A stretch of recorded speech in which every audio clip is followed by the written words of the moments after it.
কয়েক মিনিটের শুনানি শেষে কারো মুখে হাসি তো কারো মুখে ক্ষোভ। সকাল থেকে সন্ধ্যা পর্যন্ত নির্বাচন ভবনে একে একে শুনানি হয় 150 জনের, যাদের মধ্যে বৈধ প্রার্থীর সংখ্যাই বেশি। বৈধতা ফিরে পেয়ে কৃতজ্ঞতা প্রকাশ করেন সম্প্রতি ঐক্যফ্রন্টে যোগ দেওয়া অর্থনীতিবিদ রেজা কিবরিয়া, জাতীয় পার্টির প্রার্থী সোহেল রানা।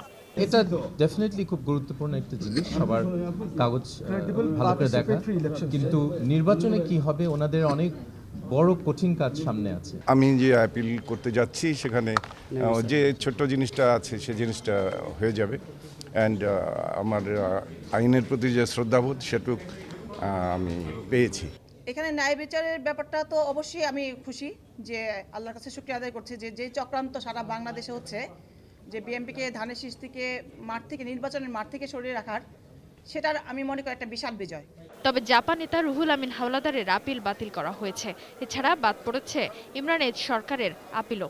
বাতিল হওয়ায় ক্ষোভ জানিয়েছেন অনেকেই। আপিলটা এখন শুনানি করে এখন কমিশন এটাকে নামঞ্জুর করেছে, আমরা এটার বিরুদ্ধে উচ্চতা দেব, প্রমাণ করব দেয়ার ইনজাস্টিস, দেয়ার রং, দেয়ার ফলস, এবং তারা একটা বিশেষ কায়েমি স্বার্থে গোটা নির্বাচন ব্যবস্থাটাকেই কলুষিত করছে।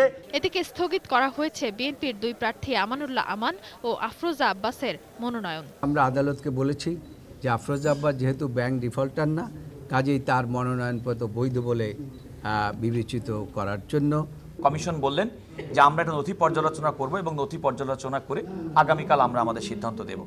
এছাড়া কয়েকজনের মনোনয়নের বৈধতার বিষয়ে আপিল নামঞ্জুর করে দেওয়ায় প্রার্থিতা বহাল থাকছে কয়েকজনের, যাদের মধ্যে রয়েছেন ঝালকাঠিয়া 1 আসনের বিএইচ হারুন, ভোলা 4 আসনের আব্দুল্লাহ আল ইসলাম জ্যাকব।